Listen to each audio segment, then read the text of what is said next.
Fərəc bəy, Ceyhun müəllim də toxundu o məsələyə, ali dini lider məsələsinə. Əlbəttə biz bilirik ki, İranda dövlət rəhbəri ali dini lider hesab edilir. Və Pezeşkiyanı ilk olaraq cənab prezident təbrik etmişdi, onu ilk dəfə Azərbaycanı da dəvət etmişdi, amma bu dəvət və bu səfər uzanırdı.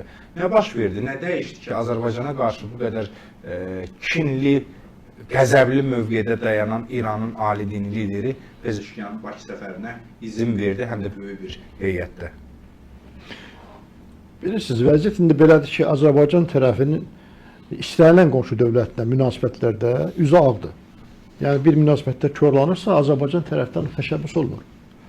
Azərbaycanın siyasətində prioritet sıfır problemli qonşuluq siyasətidir. Yəni heç kimlə problem yaratmaq istəmir. Hətta Ermənistanla belə. Bugün Ermənistanla sülh danışıqları gedir. Biz danışıqların əslində müəllifi bizik, biz təklif eləmişik. İndi Ermənistan özünün sülh yaradıcısını göstərməyə baxmayaraq. Azərbaycan prezident tərəfindən ilk dəfə 5 prinsip təklif olundu və onun ətrafında söhbətlər başladı qurulmağa. Bizə 30 il zərər verən bir dövlətlə də bölgədə sabitlik olsun deyə danışırıq. İran tərəfindən də bizim münasibətlər dövrü olaraq həmişə dəyişkən olubdu, amma bizim tərəfimizdən həmişə yaxşı tərəf dəyişkən olması üçün cəhdlər olubdu. Məsələn, biz indi bir neçə səfərlər oldu qarşılıqlı falan, indi əvvəlki tarixə getmək istəmirəm. Ardınca Ərdəbil Mollasının Azərbaycan prezidentinin ünvanına ki, Azərbaycan prezidenti bir fərd kimi qəbul olunmalı deyil, o Azərbaycan xalqının təmsilçisidir, dövlətin təmsilçisidir. Ona olan təhqir Azərbaycan dövlətinə olan təhqirdir. Çox başından böyük danışıqlar elədi və hətta ölkə prezidenti də bildirdi ki, mən İran rəhbərliyinin reaksiyasını istəyirəm. O reaksiya bu günə qədər yoxdur. O molla nəinki işdən azad olunmadı, istəmədi, dövlət səviyyəsində istənilmədi. Bu günə qədər heç bir reaksiya olmadı.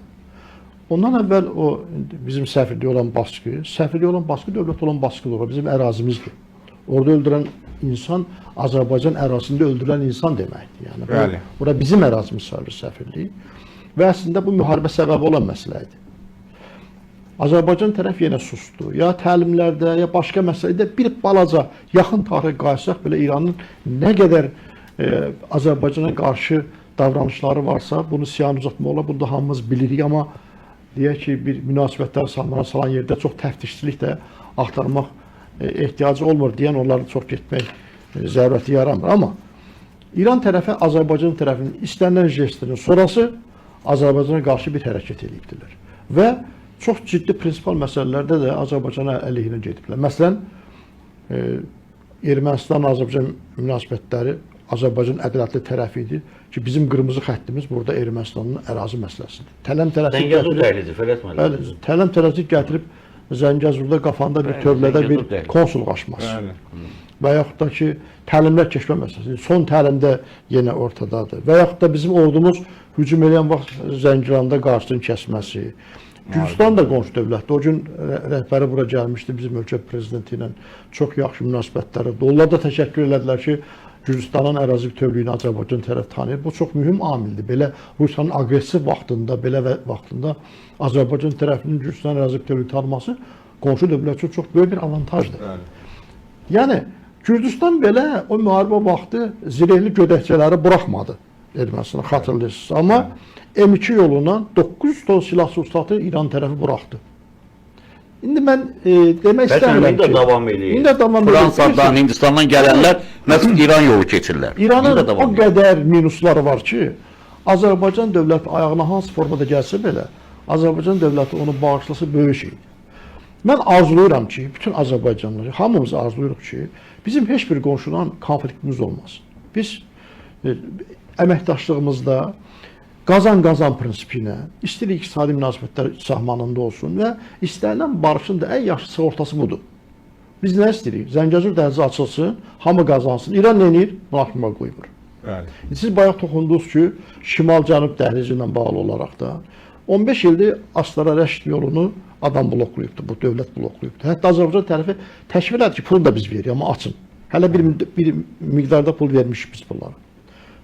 Son vaxtlar baş verən onu göstərir ki, İran ümumiyyətlə bu Zəngəzur dəhlizinin açılmasına maraqlı deyil orta yolda və fərqli bir siyasət var ortada. Biz son zamanda Kipr söhbəti ortaya çıxdı 3 Türkiyə Respublikasından. Məlumdur ki, Çin İranın Bəndər Abbas limanını icarəyə götürübdür və orada genişləndirmə işləri aparır. 2 limanlı. Çinin dənizdən çıxıb Avropaya getməsi üçün hansısa limanda bir dayanıb getməsi ehtiyac yoxdur. Bəli. Məqsəd sadəcə olaraq Orta Asiyadan gələn xətti Qazaxıstan, Özbəkistan, Türkmənistan, İranın, Bəndərəs Abbası dəmir yol xəttinin dayanıb yüklərin qəbul olunması və yola salınmasıdır. Burada da İran neçə illər əvvəl düşünülmüş bir şəkildə Zəngəzur dəhlizinə görə mane olur ki, həm bu olsun, həm də özünün ki biz indi haçlanmış bir yol xəritəsi qoymuş Azərbaycan tərəf ki, Zəngəzur yubanarsa İrandan keçən xətt olsun, yüklər də oradan qəbul edilsin. Bütün hallarda Azərbaycan həm də iqtisadi tərəfdən mane olmağa çalışırlar bunlar. Bəli. Ona görə mən İranın bu gəlibdilər, münasibət saxlamağa çalışırlar falan.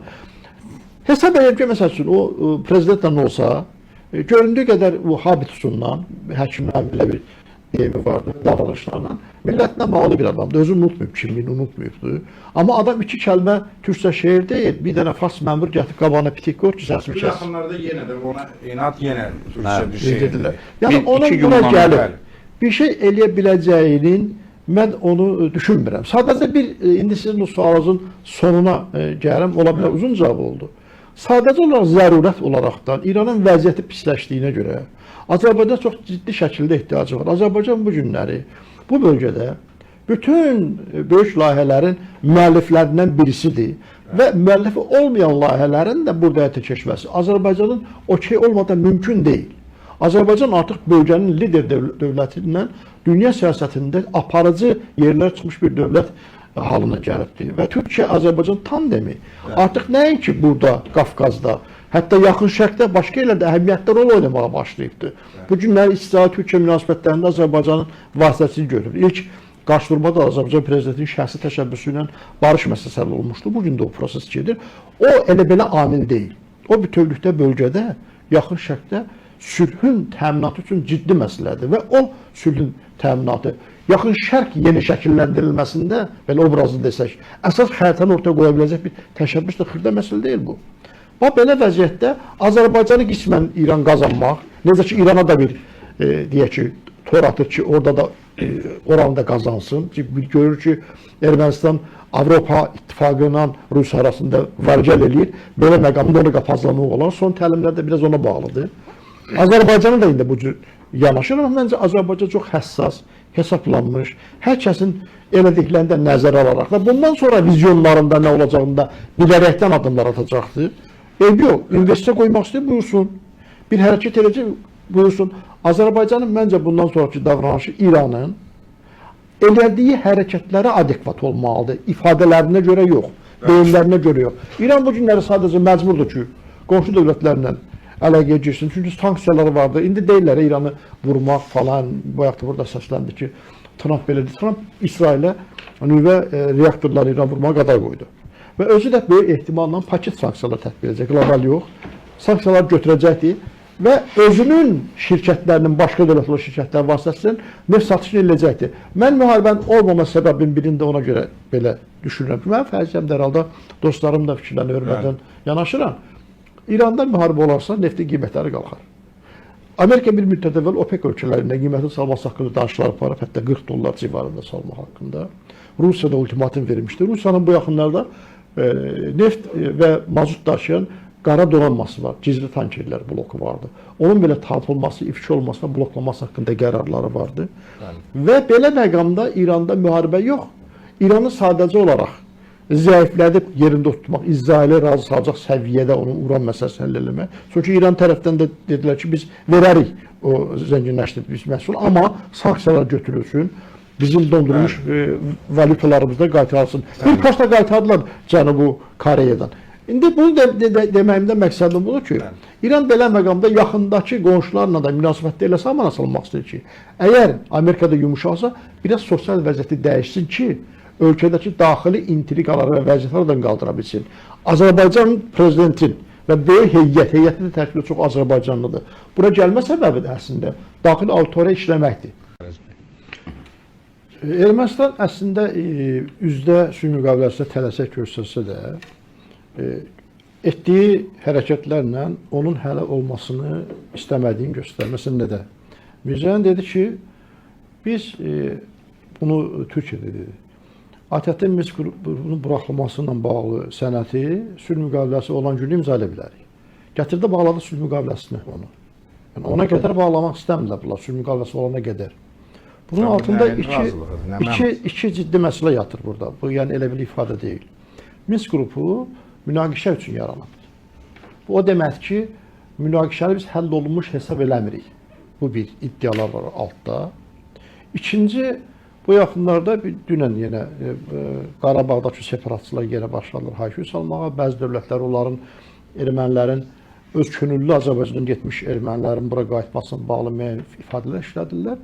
Həm də bu Minsk qrupunun bu missiyanla bağlı olaraq da çalışdırmaq istəyi ola bilər. Bu məsələnin bir tərəfidir. İkinci sülh müqaviləsinin bağlama məsələsində Azərbaycan tərəfi qoyduğu konstitusiyayla bağlı ki, məsələ vardı, müddəa vardı. Paşinyan iki halda bunu gecikdirməkdə maraqlıdır. Bir, istəyir ki, seçkiyə qədər bunu eləməsin. Eləyərsə, seçici itirəcəkdir. Çünki orada revanşistlər Ermənistanın böyük Ermənistan ideologiyasının nəzəri bazası dağıldı deyə hayküy sala bilər. Fərzən düzəlsən, Gümrüdə artıq bunu yaşadı. Bəli. Gümrüdə Ona görə yaşadı o istəyir ki, məlumiyyəti. Gürcü bələdiyyəsi- Bəli, Gümrüdə yaşadı artıq bu Ona görə məlumiyyəti. bu məsələni özünün dövründə eləmək. İkinci, fikirləşir ki, ən pis halda seçkini uduza bilərsə, seçki uduzluq dövrdə hakimiyyətə gələcək revanşist qüvvələrin tez hakimiyyətə getməsi üçün bu konstitusiya dəyişikliyi onların boyuna qoysun. Əgər eləməzlərsə Azərbaycan tərəfindən zərbə alacaqlar onda. İki halda da Ermənistan cəmiyyəti deyəcək ki, siz müharibə gəldiniz, törətdiniz, biz siz istəmirik. İkinci, siz gəldiniz ya da ki, bu konstitusiya dəyişikliyi elədiniz. İkisi də Paşinyan xeyirli işləyər. İkinci istək də budur. Rusiya tərəfində istəməməyə aydın məsələdir ki, bir müddət ona görə yubatdı ki, indi Zaxarova bunu qəhrəmanlıq eləyir ki, biz kömək eləyərik falan. Bəli. Neçə ildə bu kömək eləməlisən, sən üstünü təhdid götürmüsən. Əslində orada moderator olmaqdan başqa imzası var. Bu təkcə moderator deyil. Bu həm də tərəfdir burada. Üzərində təhdid götürüb ki, 9-cu bəndən bağlı olaraqdan Zəngəzur dəhlizi açılmalıdır. Sən bunu indiyə qədər reallaşdırmamısan və eləyə bilərdin. Sadəcə özü yubadırdı ki, Paşinyanı dəyişsin, özünə uyğun olan revanşistləri iş başına gətirsin və o zaman yol açsın ki, Ermənistana nəfəslik verilməsin. Paşinyan dövründə nəfəslik verilməsi, Ermənistanın sosial vəziyyətinin yaxşılaşması və Rusiya təzyiq imkanlarının azalması demək olardı. Və indi düşüb əl-ayağa belə danışması ki, mən burada istəyirəm ki, arada olum, indi burada hörmətli dostlarımız da toxundular o məsələlərə. Bizim üçün ən sərfəsi Azərbaycan verməsindən birbaşa danışmalıdır ki, danışırlar. Və indi cəmiyyət də bilməlidir ki, proseslər bizim xeyrimizə gedir. Yəni, əslində Azərbaycan və Ermənistan sənəd, hər hansı bir sənəd hazır olandan sonra sabahki icrası olacaq, onu da üzə çıxarırlar. Danışıqlar gedişatında məsələlər haqqında məlumat Sizin fikriniz verirlər. necədir? Yəni hələ imzalanmayacaq. Seçkiyə qədər məncə imzalanmayacaqdır. Səzar bəy. Bizə bu gün sülh müqaviləsini tələb-tələsib bağlamaq da Sözsüz. bizə lazımdır.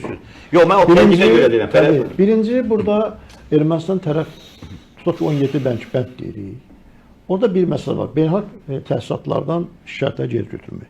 Ermənistan bizə nə şikayət edəcək, nə yer götürəcəksən ki? Əsas şikayət bizimdir. Bizim 30 ildir ərazimizi talamısan sən, soyqırım törətmişsən Xocalda, olmayan zərərə verilirsən. Bugün başlı bel qətliamından olsun. Tabii, indi sən bizə 480 milyard dolları ödəməliydin. Hələ bu Xan Hüseyn Kazımlının başçılığından prezident bir komissiya yaratmışdı o da. O qiymətləndirmə hələ Qarabağ azad olunmamışdan çıxarılmış rəqəmdir ya. Sonra çıxarında nə qədər orada hələ dağıntılar üzə çıxdı, başqa məsələdir. Sən bunu qaytarmalısan. Bir məsələ bu məsələdir. İkinci bir məsələ var. Mən baxdım erməni tərəf mənə başlayıb danışmağa ki, bunlar bizdə Azərbaycan deyir ki, bizim konstitusiya haqqında dəyişik olmalıdır, müstəqillik haqqından bağlı. Azərbaycanın da müstəqillik haqqında göstərirlər ki, AXC dönəmində falan nəminə biz varisik. Adama deyirlər ki, sən özünü ifadə edirsən ki, AXC dönəmi, bəli, biz varisik və 22-ci ildə sərhədlər də götürülüb də aradan da. O Qafqaz Xalq Komissiyaslar Sovetinin qərarına. Bu yaxında elə Mirzayan deyildi, yəni ki, Ermənistanın 60%. Ona qədər hətta o sərhədlər götürəndən sonra inzibati sərhədlər yaranıb. Ondan sonra bizim nə qədər ərazimiz götürmüşsünüz. Təkcə Zəngəzur dəhlizindən danışırıq. Meğri özü 29 ildə verib. Zəngəzur 20-ci ildə verildiyinə baxmayaraq. Doğru mu? 72-ci ildə əlaqədə torpaqlar verildi. 69-cu ildə qədər də Bəli, 47, yəni qədər. 76-cı il xəritəsi ilə danışırıq. Biz ona görə yubanmamalıyıq ki, və mən həmişə bunu deyirəm, bu gün də sizin efirdən mən bilirəm siz çox izləyirlər. Elə demək istəyirəm ki, Azərbaycan tərəf sülh müqaviləsində gələcək nəsillərimizin manevi imkanlarını saxlamalıdırlar mütləq şəkildə. Gələcəkdə biz elə bir force major vəziyyət yarana bilər ki, biz o torpaqların geri qaytarılmasını reallaşdıra bilərik. Kimin alına gələr ki, məsəl üçün 10 il əvvəlki biz bu günləri sonradan Azərbaycana köçürülmüş o düşmənlərsiz bir Qarabağ görəcəyik. Şuşada bayrağımızı görəcəyik. Bu möhtəşəm bir hadisədir. Yəni mən Xan kəndində. yəni bu vəziyyətə görə bizim indi sülh müqaviləsinə tələsməyimizə də o qədər ehtiyac yoxdur. Elə Biz Qərbi Azərbaycan məsələsi, icmaya bir Təbii, məlumatsız- çərçivə sazişi ola Bu qədər bilər. insanlar var ki, Fərəc bəy, bu adamlar sağ deyə canlı insanlardır. Bu dəqiqə ayaqdadılar ki, adamı qovdular evindən. Evini alıblar, eşiyini alıblar, hər şeyini alıblar, çıxardıblar. Elə onların biz geri dönmə məsələsini də bayaq istəyərdim sizdən soruşum. Bu sülh müqaviləsində əks elətdirə bilərikmi? Bəfəndim, mən bir dənə ifadə Buyurun. deyim. Bizim partiya 2005-ci ildə formalaşanda biz Qərbi Azərbaycan departamenti yaratdıq. Biz departamentlər yaradan bir təşəkkül o formalaşmışıq. Qərbi Azərbaycan Borçalı departamenti, Türk Dünyası və s. Biz o vaxt da istəyirdik ki, İrəvanın 185 illiyi ilə bağlı tədbir keçirmişik. Ulu məktəbinin dönəmi ilə bağlı Ulu Xanlı məktəbinin tədbirlər keçirməsi. Bu gün artıq Qərbi Azərbaycan icması mümkündür və bu mövcuddur və bunun cənab prezident ciddi cəhdlə hələ ki Qarabağ azad olmamışdı. İrəvan haqqında, Qərbi Azərbaycan haqqında ifadələri qoydu ortaya. Mən də həmişə deyirdim ki, nazirlər, məmurlar qorxduğu məsələləri cənab prezident özü birbaşa bu məsələləri ifadə edir. Milli hədəfləri gizlətməzlər, vicdanı sualda gizlətməzlər. Bu bizim haqqımızdır. Biz aborigen xalqıq. Bizi buradan qovubdular. Bir var ki, bizə son 200 ildə gətirilmiş ermənilər var idi. Onlar gedib dünya haykü salır. Bir də var ki, bizim millətimizi öz yerindən də dərgin salıbdılar. Onlara 9000 kvadrat kilometr yer verilib. Bugün onların əlində 9000 kvadrat kilometr bizim ərazilərimiz vardır. Ona görə mən hesab edirəm ki, sülh müqaviləsinə salınsa da, salınmasa da, o məsələ mütəmadi olaraq gündəmdə olmalıdır. Ermənistanın başqa danışıqlar deyək ki, müstəvisində bu məsələ mütləq şəkildə danışılmalıdır və beynəlxalq aləm də məcbur eləmək, necə Qarabağla bağlı danışıqları. Gənclər bu məsələdə əl qoysunlar. Sözün günlər bilirsiniz ki, 4 Türk dövləti, hətta Türkiyə mətbuatı bizi 12 milyara satdı deyə buna tirajlayırlar. Məlum Kıbrıs məsələsi. Və Türk Dövlətlər Təşkilatının taleyi sizcə necə olacaq? Biz çox ümidliyik, indi də ümidliyik ki, artıq Türk Dövlətlər Təşkilatı birliyə çevriləcək, ortaq valyuta, ortaq iqtisadiyyat, ortaq ordu və burada bir xəyanət. Siz bunu necə yorumlayırsınız? Türk Dövlətlər Təşkilatı taleyi necə olacaq? Baxın, könül istərdi ki, belə bir hadisə baş verməz. Amma indiki halda proseslərə düşmənlərin xeyrinə bizim də orta Türk, Asiyada Türk Respublikasına getməyimizlə onları pis vəziyyətə qoymağımızla düşmənlərin xeyrinə. Onlar pis vəziyyətə qoydu. Tamamilə razılaşıram. Mən bu mövzuyla bağlı münasibətlərim də vardı və aydındır. Ona görə sizdən başladım. Mən hələ 98-ci ildə bir transkontinental Turan bloku modelləşdirmişdim Yeni Dünya Üzəri kitabımda. Və mən bu mənim də içimdə olan bir şeydir. Türk Dövlətlər Təşkilatı haqqında düşüncələrim vardı, nəzəri baxımından. İlk konseptual kitab idi.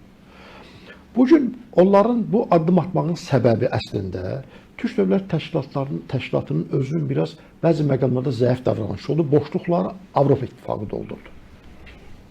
Nədir? O 12 milyard söhbəti var. Doğru mu? Makron qisas almağa çalışır. Biri odur, bir də yol məsələsi, Zəngəzur yolunun uzanması, dolanması. Mən bayaq bir şeye toxundum. İranın Bəndər Abbas limanının Çinin götürməsi məsələsi icarəyə götürübdü. Bir neçə müddət əvvəl Çin plus C5 görüşü keçirilmişdi. Türk respublikalarıyla, həm də Tacikistan və Çin. Onun ardınca Amerika Birləşmiş Ştatları plus C5 görüşü keçirilmişdi. Blinken gəlmişdi səhv Bəli. etmirəmsə. O görüşlərdə hamı onun davasını eləyirdi. Onun ardınca Almaniyanın rəhbərliyi, sonra Fransa rəhbərliyi Orta Asiya getdilər. Urana görə gedirdilər, məhsullarına görə. Bunlar orada nə edirlər indi? Məqsəd nə idi bu Avropa İttifaqının? Avropa İttifaqında qərarlar konsensusla ki, qəbul olunur. Kipr oranın üzvüdür. Kiprin vəziyyətini yaxşılaşdırmaq və bu məsələlərdə veto qoymaması üçün o respublikaları məcbur ediblər ki, sən buna güzəştə gedəcəksin bu məsələdə. Biz bir yol açaq, o Bəndər Abbasın Avropaya çıxasan, ikinci sən yeraltı sərvətləri biz alacağıq, urandı falan da alacağıq. Mən nəyə görə birinci başlayanda səhvimiz TDT-dəki boşluqdan oldu deyirəm.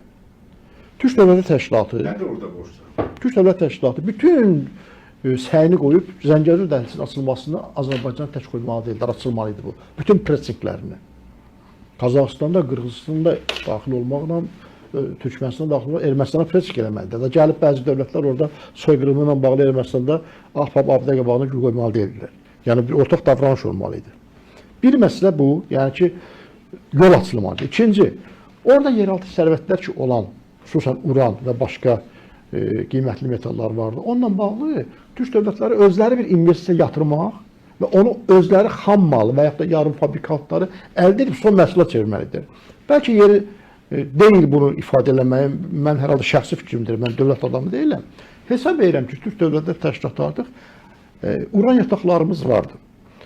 Türkiyədə Akkuyu bir Atom elektrik stansiyası üçün baza yaranıbdır.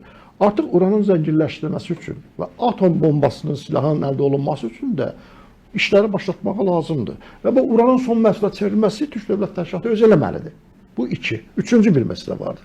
Türk Dövlətlər Təşkilatı təhlükəsizliyini təmin etməyi ilə bağlı olaraq NATO tipli bir qərar qəbul etmədilər, onu eləmədi, yubandılar. Nə?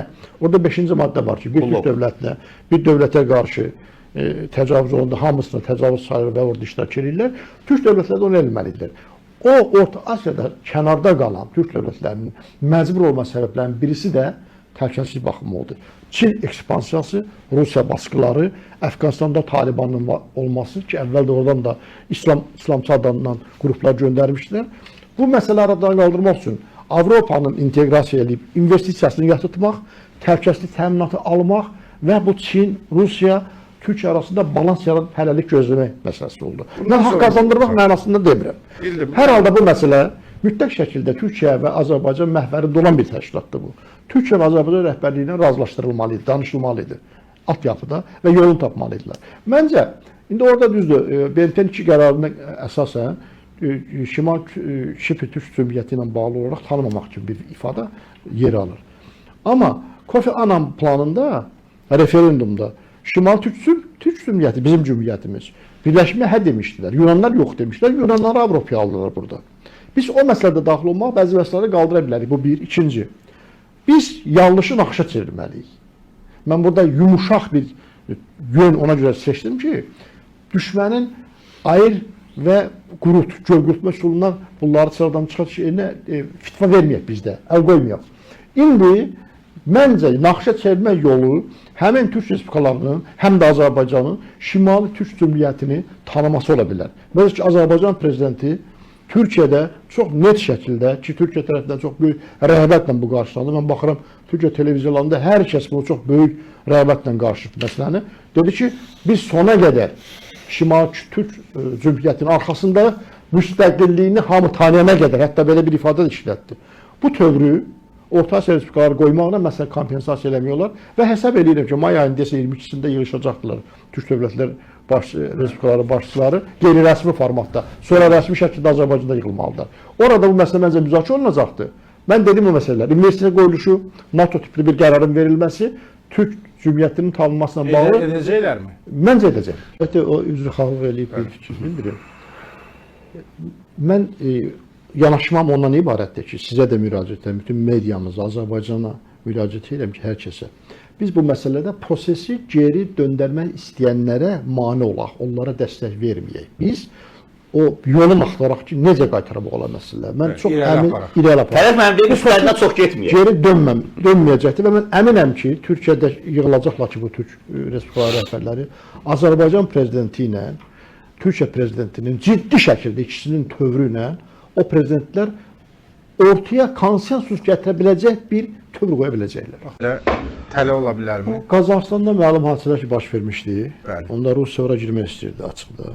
Yəni bu məsələni bitirdi, Türk respublikaları yığıldılar. Xatırlayırsınız, ondan sonra dərhal Türk respublikalarının xüsusi təhlükəsizlik orqanları rəhbərləri və Xarici nazirlərinin rəhbərləri, nazirlər rəhbərləri Türkiyədə görüşdülər. Orada bir qərar verdilər ki, bütün xarici siyasətimiz və təhlükəsizlik siyasətimiz koordinasiya olunsun. Bəli. Mən də hesab edirəm ki, altyapıda, hansısa formada mütləq şəkildə məlumatlandırılıbdır.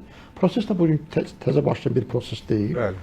Və mən elə çağırışlar edirdim ki, mütləq bunlar görüşməlidir falan. Mən gördüm ki, may ayının 13-də artıq təyin edib görüşüyor. Bu da əvvəldən danışılıbdır. Yox, Şuşada böyük bir summit olacaq. Bəli, orada böyük bir tədbir olacaq. O başqa Azərbaycan rəhbərliyi ilə olmalıdır növbəti biz, amma qeyri-formal olaraq bir görüş müəyyənləşdiriblər ki, məncə məhz bu məsələn bağlı müəyyənləşdiribdir və orada siz bayaq bilirsiniz, dediniz ki, sürpriz qərarlar. Mən inanıram ki, biz bu qədər narahatıq və əgər bu yanlışın naxışa çevirmə yolunu axtarıqsa, birməna şəkildə o dövlətlər də, Özbəkistan da, başqası da bu məsələdə Türkiyə və Azərbaycan dinləyəcəklər.